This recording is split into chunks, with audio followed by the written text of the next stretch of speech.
Good afternoon and welcome to the first Rangitikei District Council meeting for 2024. Welcome to members. Thank you for coming along. I acknowledge the fact that we've had a workshop for the morning and appreciate your attendance to that. So before we start the meeting, could we please be upstanding for the council prayer? Kia ora tātou, me noi tātou. Hoa ngā mono, tēnei ngā mema o te kanihira o Rangitikei. Te whakahoki atu nei I te reo waka moimiti mō ngā manaakitanga e whiwhi nei mātou I roto I ngā mahi pai o tēnei rohe. Manaakitia hoki mātou I roto I ngā take kei runga I tō mātou tēpu, I roto o mātou nei hui. O te rā e hoa. O ngā mano humai piki te ora, piki te kaha, piki te māramatanga, me te rangi mārie, kia o mātou ngā tangata, ngā iwi katoa, kei raro I o mātou aroaro, nō reira ko te tumanako ka mahitahi mātou, I raro I te kotahitanga mō ngā iwi katoa, kei raro I a mātou. Āmeni. Āmeni. Thank you, Councillor Raukawa. So we'll follow through the agenda as per circulated. I will just acknowledge that I will be chairing today as Deputy Mayor. Our Mayor, Andy Watson, is unwell and is not with us in the chambers today, although he is online. Thank you, Mayor Andy, for making yourself available. We'll endeavour to keep an eye on you should you have some questions from your end, and we hope you're resting up and keeping well.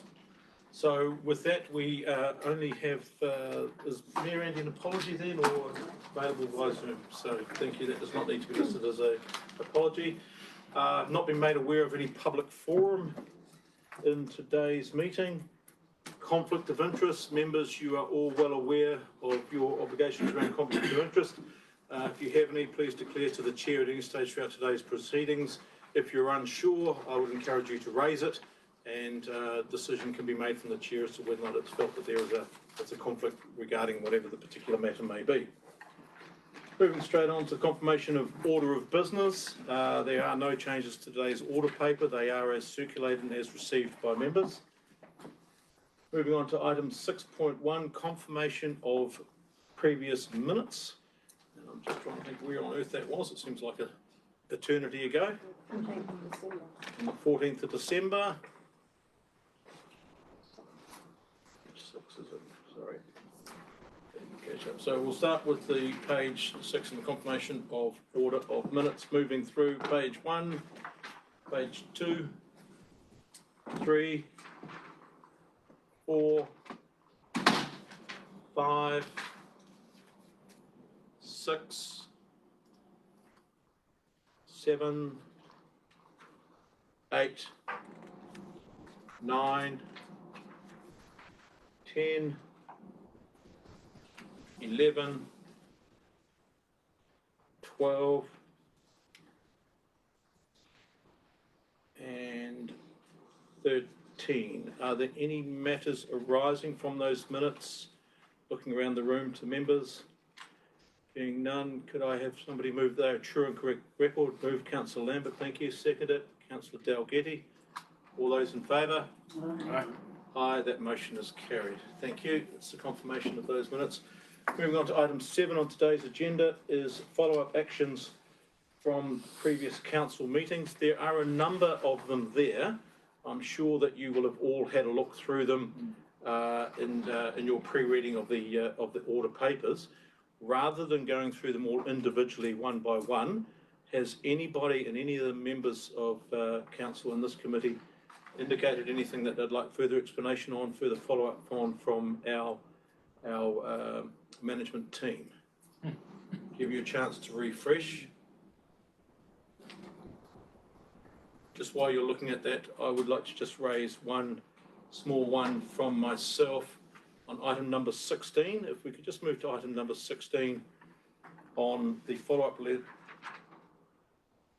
I acknowledge that that particular action has been completed, as noted by Ms. Foley, but I wonder if there needs to be a new action addressed with regards to or a listing with regards to the buildings on the corner of High Street, as they are still a matter that needs to be addressed. While that particular item has been, and I accept that that is closed, I'd like to just signal an item on the list as to what the further actions are with regards to the corner buildings that council owns, or in actual fact, all council buildings, I think would be a better description, because we still have some actions and further things that we need to do. So if we could just keep council buildings as such live as perhaps I could break that down into two. Definitely for the February meeting, I think the two building projects need to be in concertina. So this one here has been reported on, decision made, and therefore what's happening with the ones down there, that will be coming to the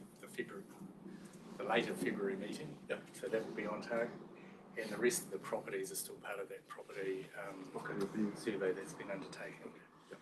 All right, so just keeping that one live. Happy with that? Councillor Carter? Item 22, 22. Yes, your query there? coming up 2 years, any progress? Dean, over to you, Ms. Foley. It still is being reviewed as the comment is from a IT capacity point of view. So once that has been completed, we can do further actions in the action space. More about the floor, 24.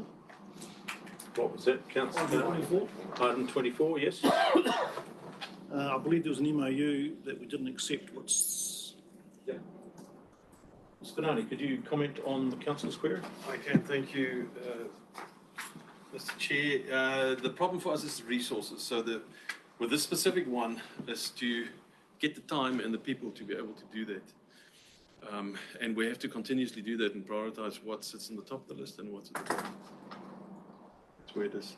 I'm just getting it from the board's community. That's, Oh, yeah, no, I absolutely. keep reporting back to them regarding it, so. Yeah. So I'll keep putting, I'll let you on them. Our understanding is from that comment, Mr. Fidel, that there is some continuing work on in that space that your team is still following up. Mr. Chair, yeah, thank you. It's the problem is you and your team is the same person, and it's a priority thing. So we will get to it. Yeah. Yes, we can accept the significant amount of workload that is in front of you and your staff. Councillor Duncan, you had a question? Thank you. Just wanted to comment on number 20, the MOU and council engagement with the Friends of Tai Happy group, and I just want to say that the progress there has been excellent, and the Friends of Tai Happy are very happy about the engagement they've had with Mr. Ross and generally. And that progress is really starting to go there with the bridges, etc., and the army, and it all coming together. So, thank you very much. Well, thank you for mentioning that and passing those thanks on to our staff, because I think too often we forget to pass the thanks on when it's going good. And it sounds like the team are working very well in that space to facilitate a great outcome for Haitaipu Park and the Friends of Tai Happy. So thank you for that comment. Councillor Dalgety. Item 3. I was just reading around this presentation, and I wasn't sure where that was presented. I can't make comment to that as it specifically mentions his worship the Mayor, but Carol, can you enlighten us a little bit further on item 3? Potentially can. I know that the comms team worked with His Worship to get a document for him to take to the Ratana celebrations that have just occurred. How it was handed over, I'm not exactly sure, but I know it was given to him and he did pass it on, and he's nodding that happened. Perhaps we could take a quick update on that one for our meeting later this month when the Mayor's back in the chair. He may be able to give us a little bit more information. If you're happy to let that be at that stage, we'll get a follow-up on that one. Yeah. And I'm just a little bit concerned that some of these actions are getting very old. Should at what stage do we... Anything in specific which is outside the comments or statuses? Perhaps I can make a comment though, Mr. Chairman, is that we have talked to the executive leadership team about that as well, and we feel that all of these, both for the council, for the community boards and the community committees, need to be looked at by us and have a total review. Some of them are so old they're either not being actioned or have been partly actioned, so they need new action. So hopefully in the next month we should have a review of all of them, so we're up to date. Appreciate that. And then it's- Chief then it's Executive. current. Thank you. Thank you. Thank you, Chief Executive. So, yes. Sorry, we do have a couple of updates to a couple of the actions on here. So item 2, there was a action for the Chief Executive to consider a reduction for the hireage. Other funding was actually found to offset that cost. Okay. So that was dealt with in a different way, so which was helpful. And we were just wanting, with your indulgence, that Adina could actually give a quick update on the Hautapu River project, because we have done quite a lot of work in the last few weeks on that one. If you Absolutely appropriate, given the comment from Councillor Duncan there before. I'd love to hear it. Thank you. So yeah, we have been working with Friends of Taipei closely to work out the best way forward to start the construction and go through with the construction. What we found with some other projects where we worked with community groups was that it actually works much better if the community group is strongly driving the construction with support from us in the background. And so we have come a bit to a, I guess, consensus that Friends of Taipei will be managing the day-to-day questions that construction companies might have, any work that might change and all that, but we will be there to support them when they have further questions or any issues that are, you know, maybe beyond their knowledge. So yeah, I think it's a really good outcome. We're still supporting this, but I think because they're so deep in the knowledge around the work that is being donated, even the material that is being donated and different rates they might be achieving with that, it makes a lot more sense to set it up in this way. And I think Friends of Taipei strongly agreed. So we're still working together. It's just slightly a different setup to make it a bit smoother, which is great. Good, thank you. Sounds good. Councillor Carter. Recommendation report be received. Certainly. We have a seconder for that, Councillor Duncan. Thank you. All those in favour? Aye. Aye. Thank you. So that's confirmation of the follow-up actions. Moving to the Mayor's report, as you will see, it is circulated in the order of paper. Once again, it is detailed. Mayor Andy can't be with us here today to speak to that directly, but I think what it does signal is just how busy our Mayor is around the district, promoting the district, the town, at the various different events that are held over this time of the year, but also promoting us and supporting our district in a farther field in the halls of power down in Wellington. So we thank you, Mayor Andy, for your efforts in that space, and I will move from the chair that Mayor Andy's report be accepted. Seconded, Vicky Dioa. All those in favour? Aye. Thank you.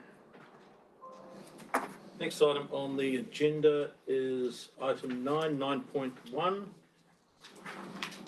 which is the Chief Executive's report. So we will leave that as a bit of a tag team for the two of you to run together with, between our CE and Carol, but I'll let you take it away, Carol. Thank you. As you'll see, there's has not been any staff movements since the last report, but we felt it was important just to note that in case there are any questions. The health and safety update will come to the meeting at the end of February. And note there around the Mangaweka Cantilever Bridge that submissions are due by the 3rd of February, and I think Galen's team are working on a submission on that, so we should see that one come through. The proposed plan change from Horizons, given the change there's an update from Katrina on that. The upcoming consultations, it's very much a watch this space now, with the government now sitting again about what is going to come up and what will be submitted on, and I expect we're actually going to see a lot in this space over the next few weeks, if not months, going into when they start doing all their appeals. There's a recommendation there. Myself and Paul Chafe recently completed a response and recovery leadership development program. One thing that was recognised not only in our district but also across the country was that more training needed to be given at a higher level to controllers and response and recovery managers. So myself and Paul took up that opportunity last year, and we both successfully completed it. So now the recommendation is to go to KEG that we actually get officially appointed as controllers for Rangitikei District Council. So there's a recommendation there seeking that endorsement from council. Okay, is there any questions of this this report? Councillor Dalgety. Thank you, Carol, and congratulations on that. I just am wondering about the roles further down. I sort of feel we've had practice, or in Marton, I think we're probably reasonably well equipped with what everyone's supposed to be doing in an emergency.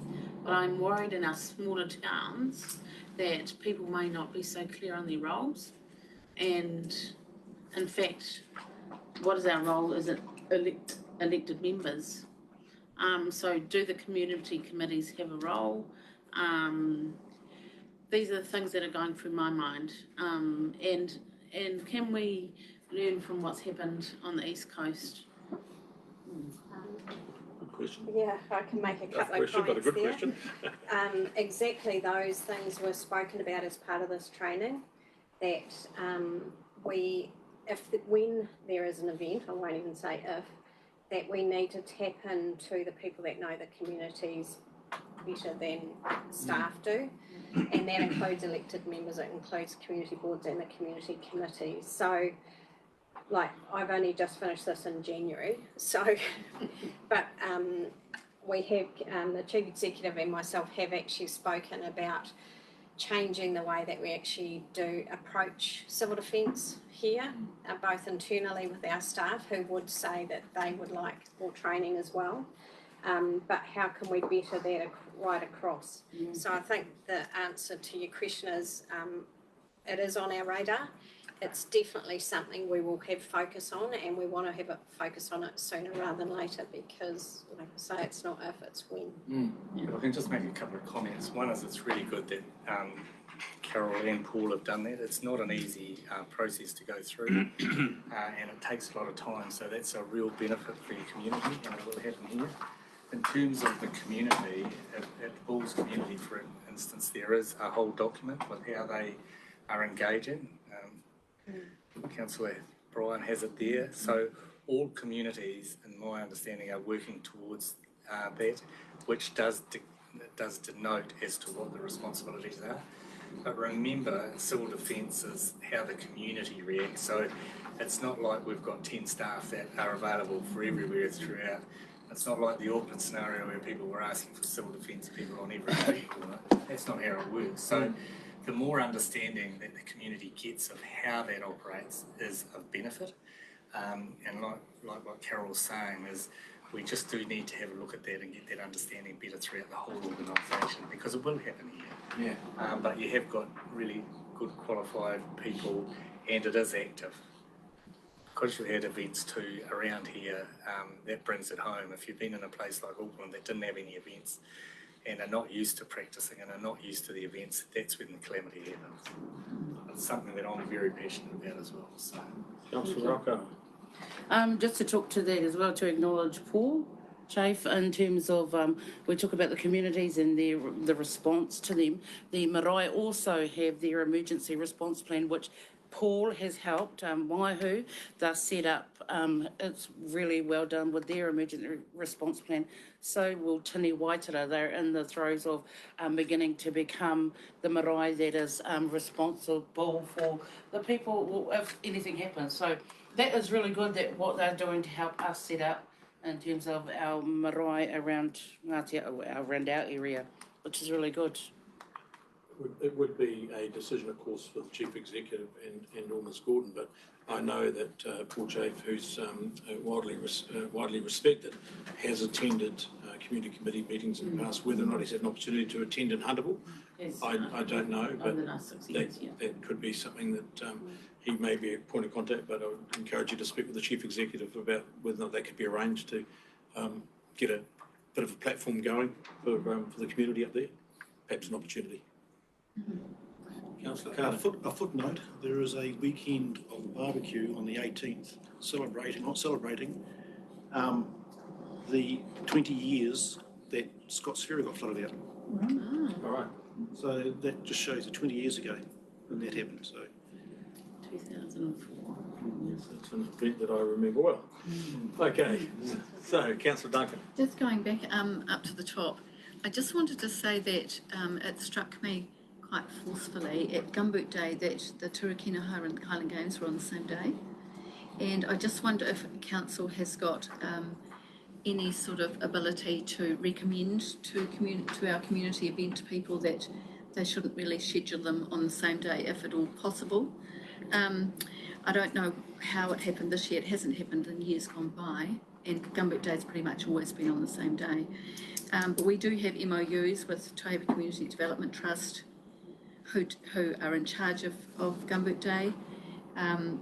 So perhaps we have some influence. I know we can't change everything, but it's a real shame, and it puts a lot of pressure on our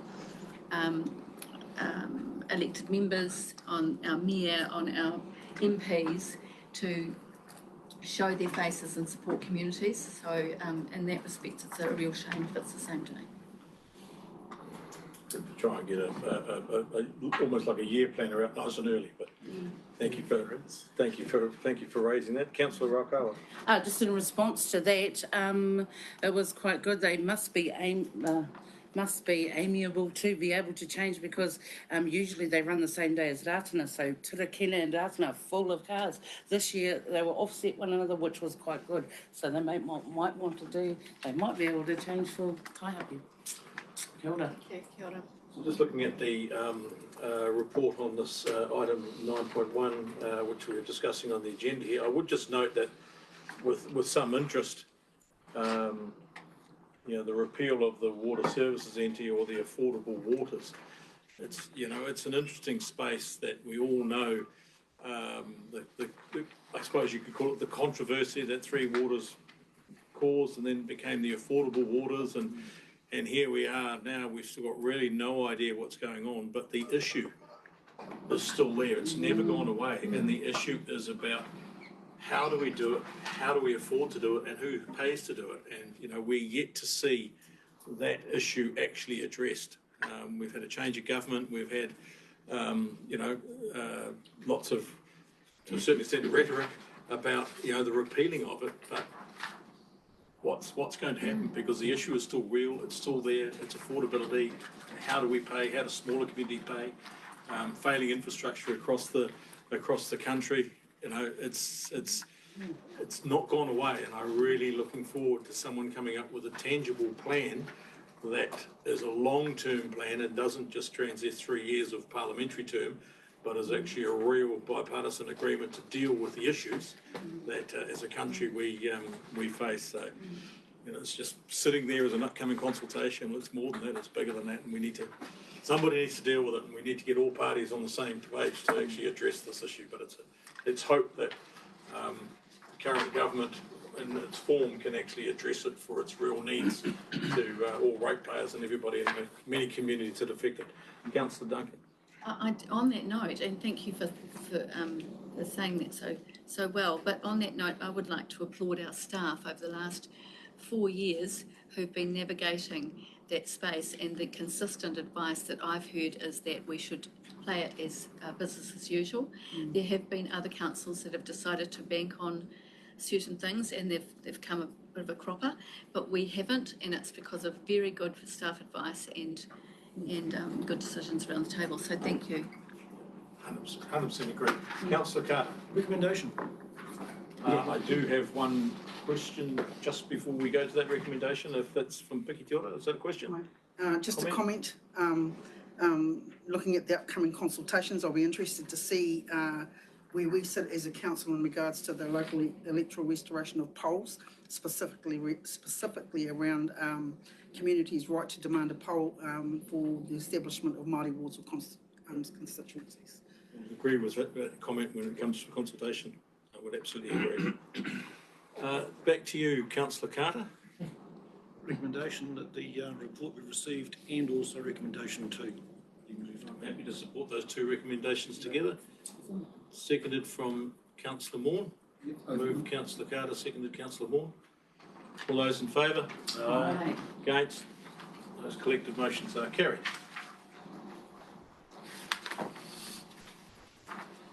Okay, we now have minutes from committees. Now, they are recommendation, there's a recommendation that they be received as a block.